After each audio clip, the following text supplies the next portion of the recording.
If you have a retail outlet and you are struggling to search for customers or you are struggling to keep the customers, remember one of the key ingredients to success is customer relationship management. Hi, this is Dr. John. I'm an associate professor of marketing with over 15 years of experience in teaching various courses of marketing to different levels of students. This course that I've designed for you is related to customer relationship management, but specifically designed within the context of retailing. So I'll be teaching you how a retailer should build good relationship with customers and what are the benefits of building relationship with customers. The most important topic that we'll be discussing in this course is the process of customer relationship management or the process of CRM. We'll be discussing 4 important steps in a lot more detail, where we will start from how to collect data, then analyze the data on customers, then develop CRM programs and implement CRM programs. I'm sure that after attending this course, you'd be able to design effective strategies in your retail to attract customers and to keep customers for a long time. So enroll in the course and see you there.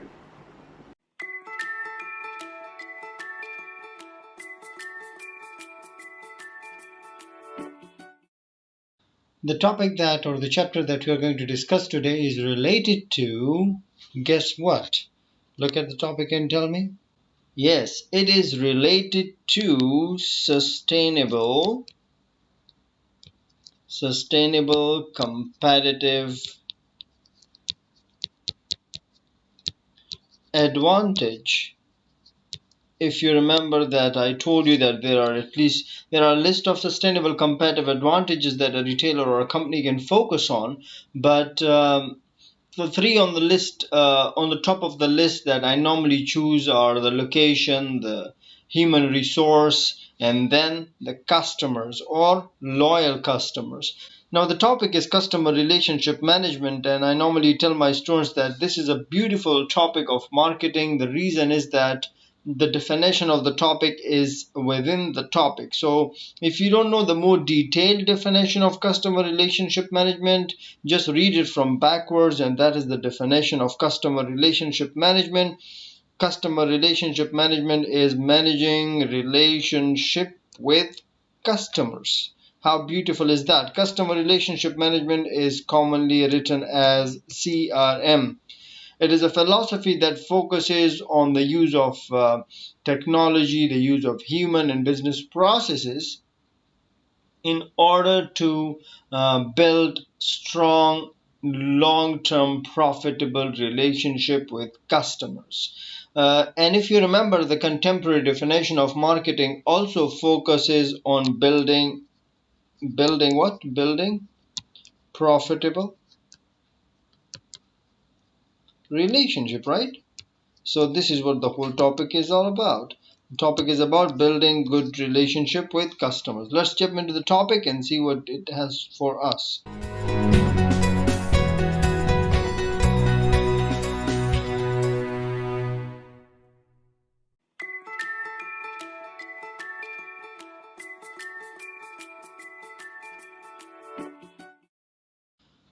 The definition of customer relationship management according to your book is a business philosophy or the set of strategies. So it's a business philosophy, the set of strategies, programs, and systems where the focus is on building loyalty with the most valuable customers. So there are a few important things. These are the strategies or programs that the organization focuses on to find out, find out those customers who are loyal to your companies and those customers who are valuable, which means that there are customers who may not be loyal and there are customers who may not be valuable. So not all customers are valuable and not all customers are loyal. So you have to focus on those who are loyal to your company, to convert them or to focus on them so that they become your sustainable competitive advantage. And not only loyal, but those who are valuable to your company as well. We'll discuss in a while the different type of loyalty,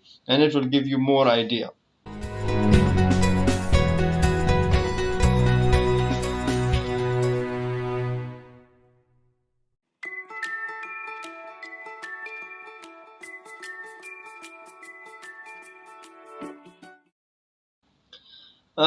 There are two things when it comes to loyalty and when it comes to customer relationship management. Retailers have to concentrate on valuable customers, which means that what is the definition of value for a business? The best customers are those customers in terms of value with a higher share of wallet. So share of wallet is also written as SOW. The share of wallet is how much the customer is spending with you, the purchases that the customer is making from the retailer. How much is the customer spending with you? Then the retailers have to focus on developing customer loyalty and trying to increase the share of wallet by providing value to the customers, by targeting them properly, by personalized merchandise and services and promotion.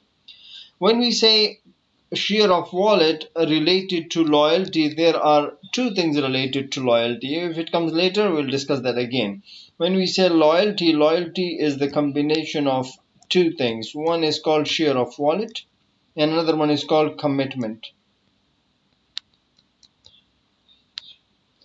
Share of wallet is how much money the customer is spending with you. Commitment is how the customer feel about you, how the customers promote you without you telling the customer. So we'll discuss that in more detail.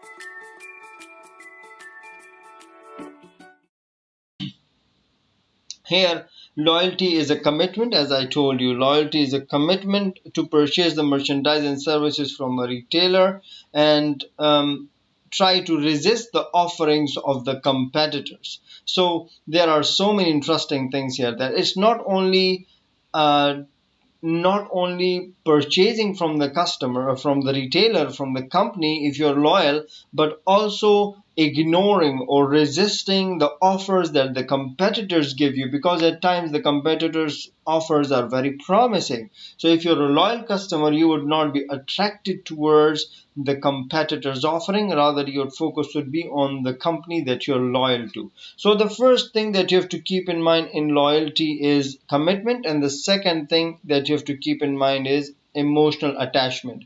Remember in the last slide or the last part, I told you that customer loyalty, CL, I would like it, the combination of SOW and commitment, right? Remember I told you? Now, the commitment and SOW are very, very important concepts to understand. A share of wallet in books are also referred to as behavior loyalty.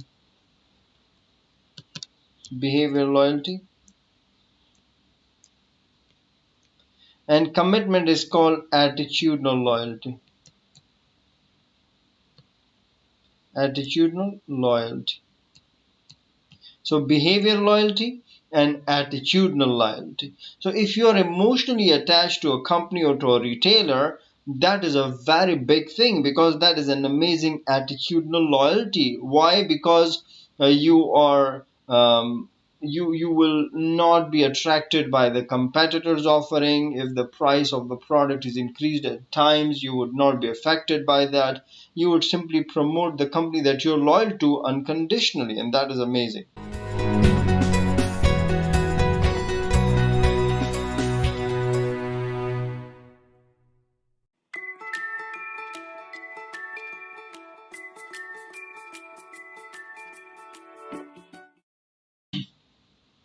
Here, loyalty is a commitment. As I told you, loyalty is a commitment to purchase the merchandise and services from a retailer and try to resist the offerings of the competitors. So there are so many interesting things here, that it's uh, not only purchasing from the customer or from the retailer, from the company if you're loyal, but also ignoring or resisting the offers that the competitors give you, because at times the competitors offers are very promising. So if you're a loyal customer, you would not be attracted towards the competitors offering, rather your focus would be on the company that you're loyal to. So the first thing that you have to keep in mind in loyalty is commitment, and the second thing that you have to keep in mind is emotional attachment. Remember in the last slide or the last part, I told you that customer loyalty, CL I would write it, the combination of SOW and commitment, right? Remember I told you?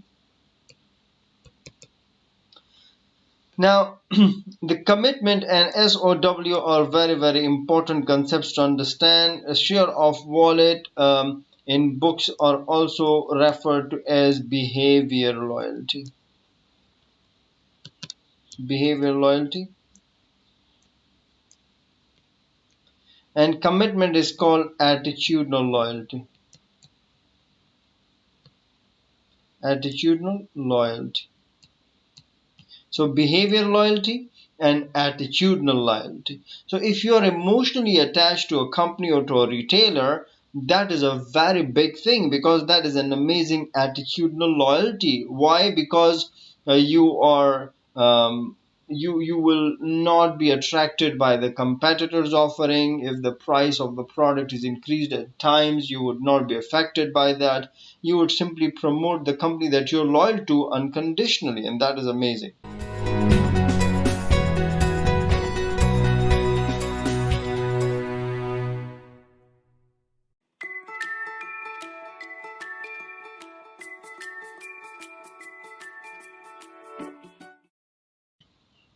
Now, what is included in the customer relationship management process? What is customer relationship? Managing relationship with customers, building good relationship with customers, trying to make the customers your ambassadors. The process is divided into four main activities. The first one is in the effective CRM process, to collect data from the customers or on the customers, then analyze the data and target the customer, develop CRM programs, and implement these programs. These are the things that we're going to discuss one by one.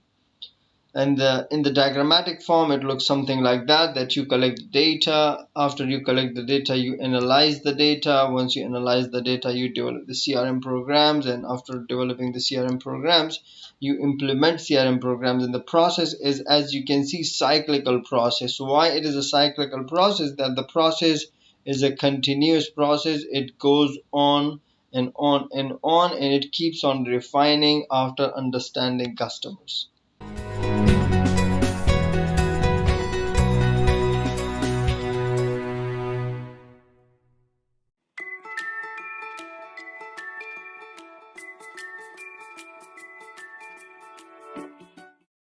When we say collecting data on customers, the first thing that should come in mind is developing your own customer databases. Developing customer database means the repository of data that you have collected from the customers on the customer. So different type of data are we talking about? We are referring to transactional data, the transactions that the company and the customers have been doing, like what are the things that the customers purchase, the date of purchase, the price of purchase, and so on and so forth. So this is a very important data that you're collecting on the customers, because this data will tell you what are the likeness and dislikeness of the customers, what are the things that the customers usually buy from your company, and what are the things that the customers prefer. And based on the transactional data, you may market or promote only those products to the customers that he or she is interested to buy. How would you know that the customer is interested to buy a particular product? Based on the transactional data. We also collect data from customers on customer contacts with the retailers. There are different touch points. Understand the concept of touch point. Touch point is any point of contact between the company or the customer. I'm repeating. Touch point is any point of contact between the customer and the company. For example, it can be a website, it can be a call center, it can be email or direct mail, it can be a kiosk, it can be even a front desk representative. So when they contact with the customers, or through these methods we collect data on customers as well. You may have noticed that, take an example of a website, that nowadays when you go to a website, the website have asked you permission, that do you agree on something which is called cookies, and the cookies is what the company is collecting information on you. It can be preferences, it can be any type of information that the company want to collect on you. Then you can also ask customers for their preferences from them. Directly you ask them that there are, for example, two colors, red and green, which color do you like? Or red and blue, which color do you like? The customer gave you preference, you note it down, and then you try to promote the customers the product that they prefer. Then descriptive information that you collect on the customers, for example their demographic information, things like age, gender, income, marital status, which is very common. When someone sign a loyalty program, the first thing that the company asks you is to fill up some forms or details, and there are companies, they offer you free products if you sign up the details with them. So they tell you that complete or update your information, or give you a free coupon or a free voucher or a free product. And then you collect data on psychographics as well. For example, the AOI. What is AOI? You should know already. If you don't know, I'm going to ask you, make sure that you know. Then we have customers' response to marketing activities. These are, just imagine that how much data the company is collecting on the customer. So these are the customer response data. Customer response data means that you showed a customer a particular promotion activity or a marketing activity. Did that activity influence a customer? If the customer is influenced, means that it worked for you and you note it down. If it didn't influence, you have to change it and then you have to note it down further. So these are all the data that you collect on the customers.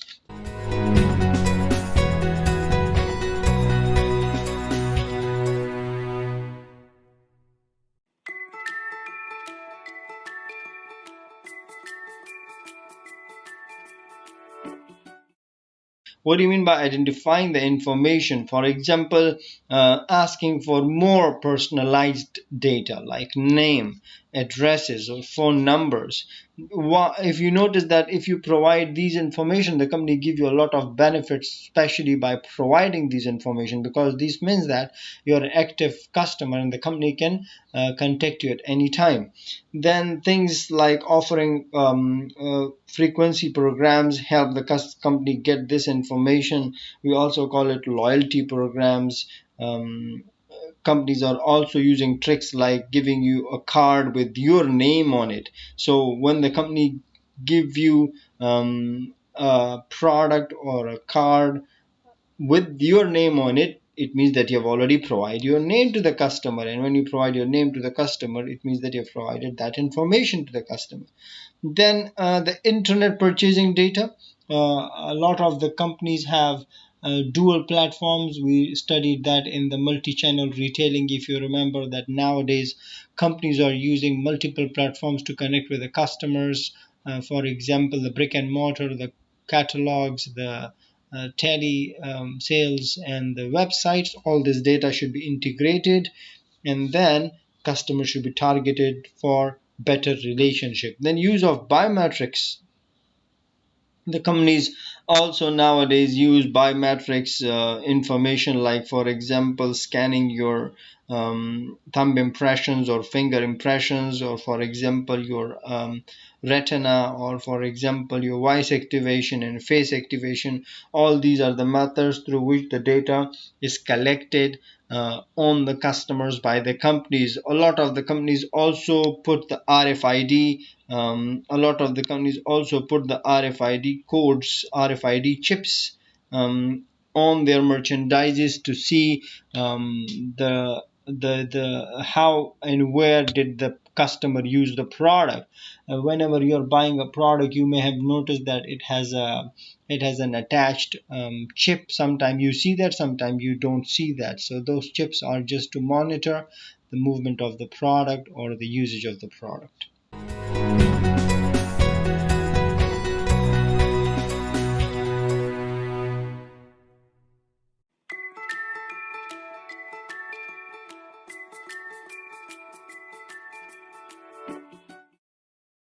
However, when it comes to collecting data, the main issue is the privacy concern that customers and people are normally reluctant in providing personal information or information on them. A lot of us don't want others to know about our likeness and dislikeness and preferences, and a lot of us would not even bother about it. So the privacy concern is a big concern. A lot of companies are collecting data. Some of the companies cannot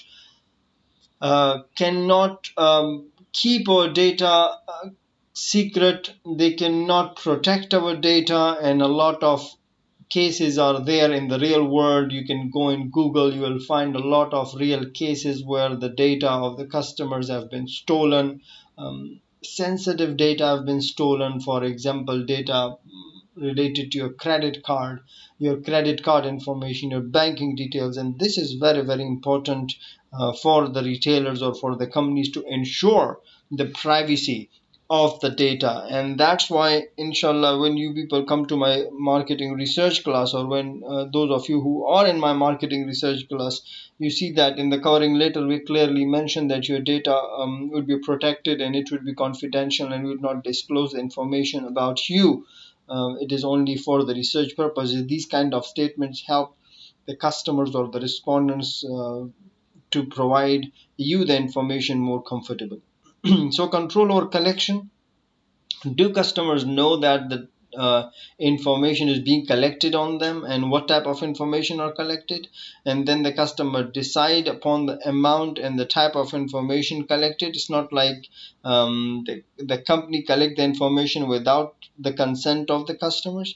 Then control over use. Do the customers know how the information would be used by the companies, and will the information be shared with the third party? And there are real case lawsuits in the court, and there are case studies that you people may have seen. If not, go and check. Companies like Google, companies like Facebook, or all these social media platforms that we have, that they collect data on us, like our personal photos. It has been leaked on other third party websites, and it created a lot of issues, and some of the countries and some of the organizations have actually totally restricted or banned these products. The reason is because of the privacy concern.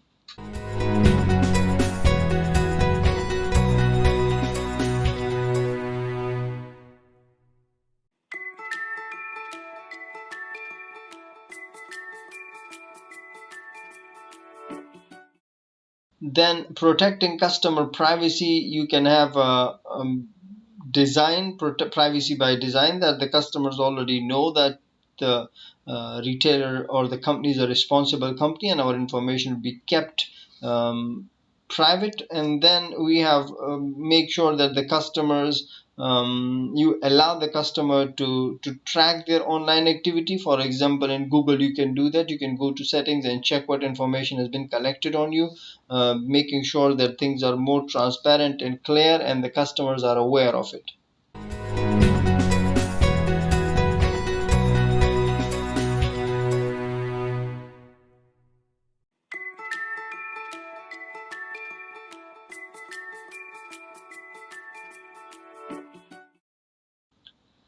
Now this is an interesting diagram which shows that if you want to collect more data from the customers, the more data or the higher disclosure of information from the customers is only possible if you provide them more discounts, special treatment, and personal attention. So the more benefits you provide to the customers, the heavier benefit you provide to the customers, the more data you will receive from the customers in return.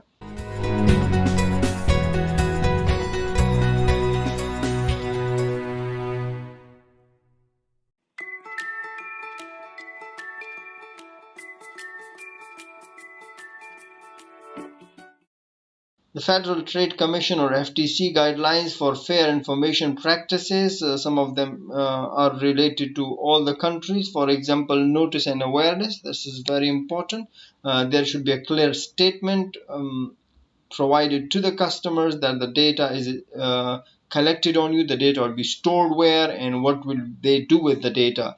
Consent and choice of the customers, like opt-in and opt-out. Opt-in means that subscribe and unsubscribe, in simple words. So you are allowing the customers, giving them the right to sign in or opt in or subscribe, and if at any time they feel uncomfortable with the practices of the company, they should be given the right to unsubscribe or opt out.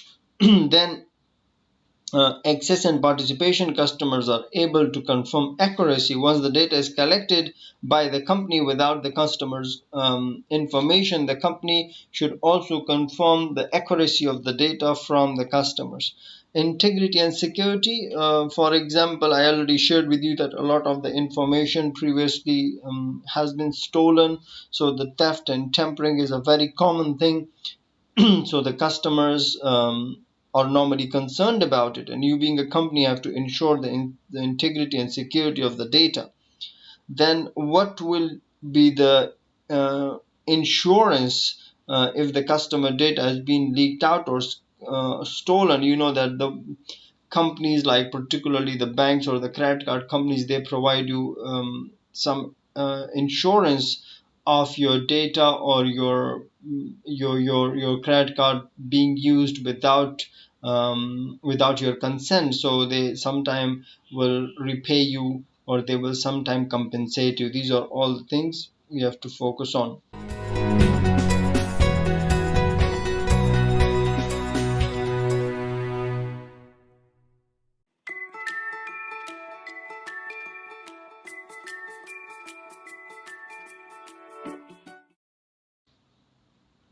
So once you collect the customer data, then the next stage is to analyze the customer data. And why do we analyze? In order to find out appropriate target market. Analyzing customer data. When we collect the customer data, it is stored somewhere which is called data warehouse. Data warehouse is a store or repository of customers' data. Once we collect the data on the customers, all type of customer data, then after data warehouse, the next important thing we do is called data mining. Data mining is to go inside the customer warehouse and find out the patterns in the data, and then properly put the data or on the customers in the proper clusters. And that's why we do segmentation, that is through data mining we find out which customers belong to which segment, and the process we call it data analytics, or here we call it retail analytics. Data analytics or retail analytics are the use of statistical techniques or models in order to analyze customer data and make good decisions.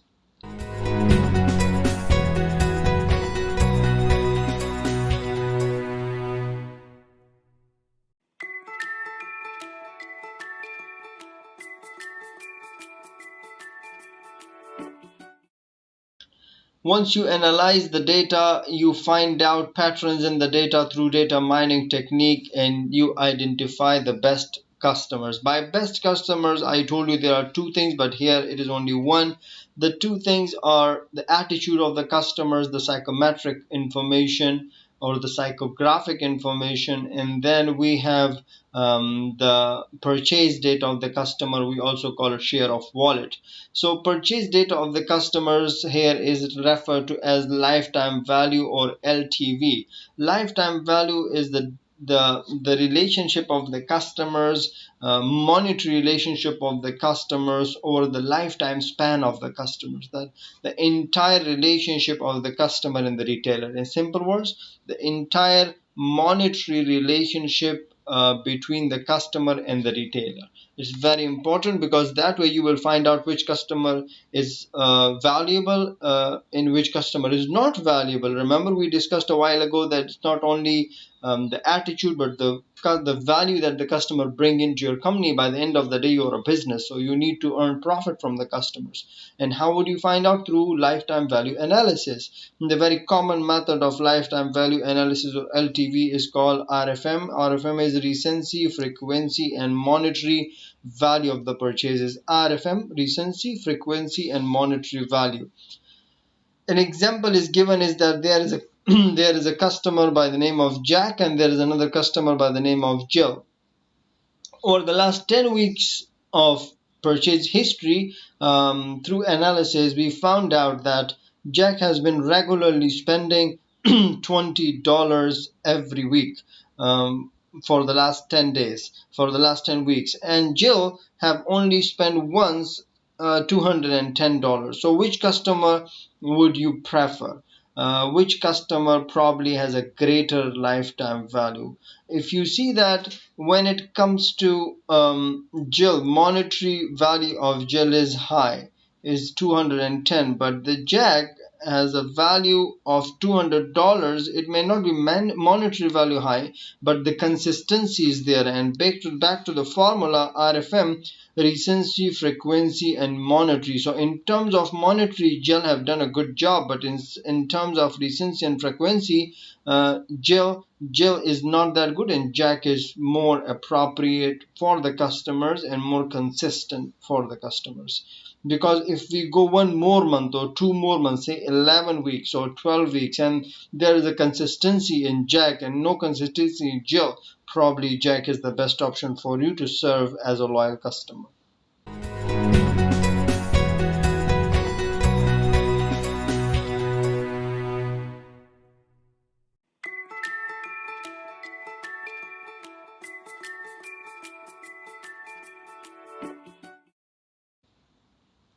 We also do something which is called market basket analysis. Market basket analysis, in simple words, means that what are the products that the customer is buying?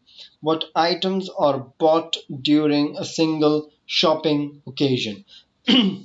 Why it is important? As I told you, through segmentation, you find out the transactional data, and the transactional data will help you find out what the customers usually buy, and because of that, you would be able to target to the customers, to market to the customers the product that he or she is more interested in. And why it is used? The uses of this market basket analysis is to design your shelves, to design your products properly. We call it adjacencies. For example, putting tissues with a cold medicine, putting brushes with the toothpaste, putting bananas with the cereal, or milk with the cereal. These are called adjacencies.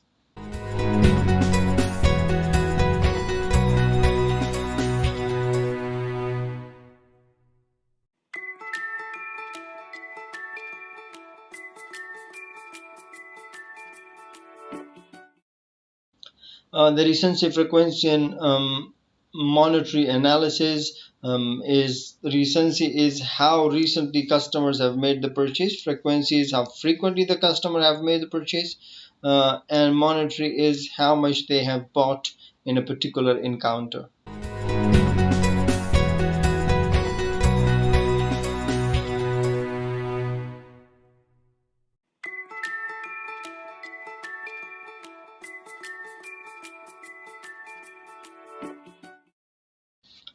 Elements in effective shopping program. Some of the elements, it should be tiered program. Try to be a tiered program. It means that there are layers. You will see in the coming slide, I'm going to show you there are layers, and we have these layers in most of the loyalty programs. Have you noticed that? What are these layers? These layers are, for example, the one which is on the top layer, we sometimes call it platinum, we sometimes call it diamond members. These members are given more privileges because of their RFM, because of their lifetime value, and they are treated as VIPs, or very important customers. That's why you have to keep in mind that not all customers are the same, and not all customers are valuable. You have to give customers more non-monetary values. So the best important thing in the effective frequency program is to provide customers with tiers programs, where the customers see that if they spend more they go up the rank, and when they go up the rank, what are the benefits that are provided to them. Some of the issues with the frequency programs started in 1970s by airline companies first. They call it frequent flyer programs. So the airline companies called it frequent flyer program. It started in 1970s, and this program gained a lot of popularity, and then almost all the major industries have adopted this program. For example, the retail industry have adopted it, the hotel hospitality industry have adopted it, and the banks have adopted it, financial industry. So many industries have adopted the program. The names may be different, but the concept is the same. We call it loyalty programs or frequency programs, where the customers normally are given privileges or benefit based on the frequency of purchases.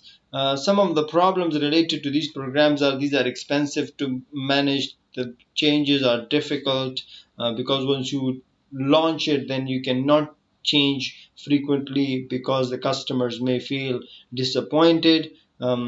Impact on the loyalty is questionable. Research also did not confirm yet fully if loyalty program ensures loyalty, because I'll give my own example. We have these petrol stations like Shell, Petronas, Patrons, Caltex. All of them have their loyalty programs, and actually, I have all of them. So, who am I loyal to actually? Am I loyal to Shell or Petronas or Patron or Caltex? So, I have all. That's why the impact of loyalty on loyalty is questionable, and the problem is the loyalty program can easily be duplicated or it can be copied, which means that it cannot be your sustainable competitive advantage.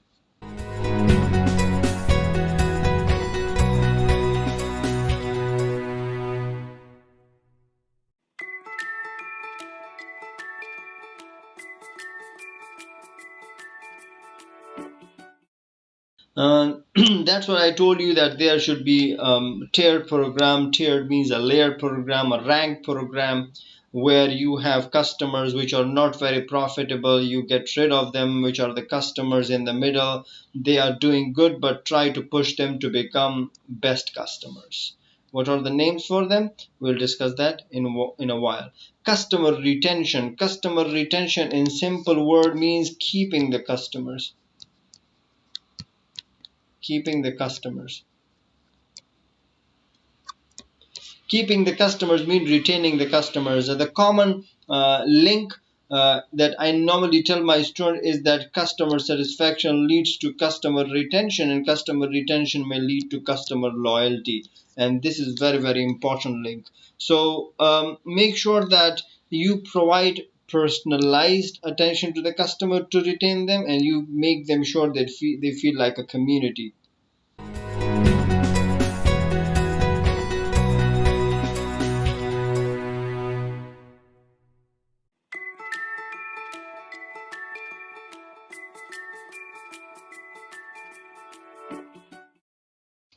Let's start with the most loyal and least price sensitive customers. These customers are called platinum customers. They're on the top of the pyramid, or the top tiers of customers. They are the most profitable customers, but they're only few in number. This is what we call customers pyramid.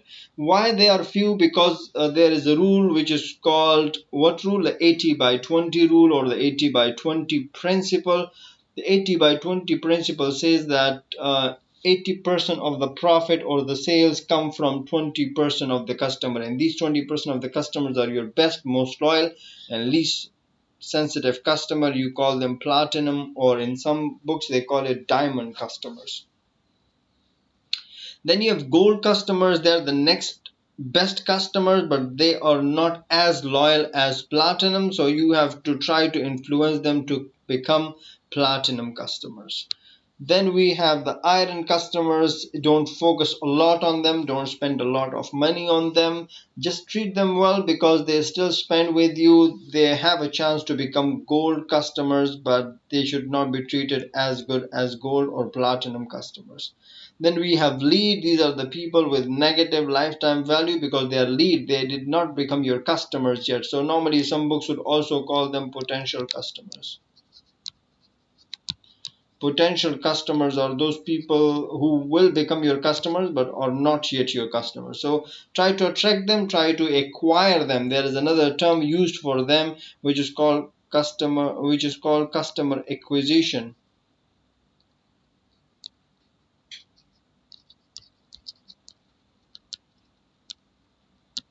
Customer acquisition.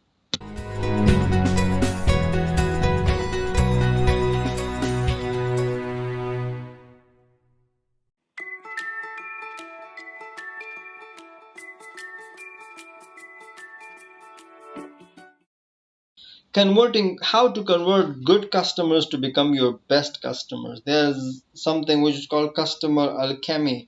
Customer alchemy is when you convert iron customer and gold customer to become platinum customers. So you focus on those customers who are in the lower tier and push them toward the higher tier. And how do we do that? We do that by add-on selling. It is a way to which you achieve customer alchemy, offering and selling more products and services to the existing customers in order to increase their share of wallet. So we also have concept like upselling and cross-selling. Upselling is a concept where the company tries to sell you a more expensive product. So you came for iPhone 12 and they sold you iPhone 12 Pro. That is called upselling. Cross-selling is that along with one product they offered you some other accessories and other services as well. And for example, you came for an iPhone 12 and they sold you iPhone 12 along with the headphones. So this is called cross-selling. So both of these methods can be used in order to convert customers or push the customers toward the higher tier. We also call it customer alchemy.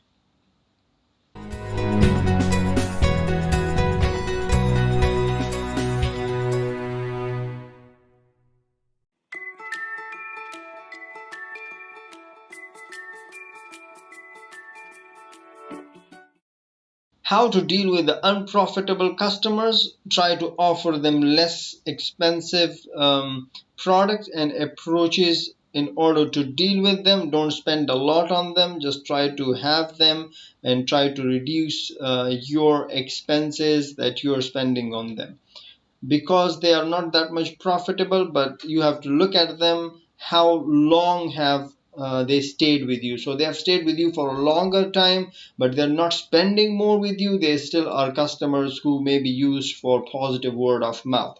So the customers are not very profitable. They are unprofitable customers. What happened there? They are unprofitable customers, but these unprofitable customers, you have to check what is their commitment to your company, attitudinal loyalty. If they have stayed for a longer time, you have to keep them because of something which is called word of mouth. We call it positive word of mouth. And now because of the technology, we have positive word of mouth, electronic word of mouth. And this is what I normally tell that the customer become your ambassadors and they talk about you positively, and this they promote you without you telling them to promote you. So even though they are not spending with you, but they are doing another job, and that is a job of promotion. So you take care of them, but don't spend a lot of money at them. With that, we come to the end of our topic for today. I hope that you enjoyed this chapter.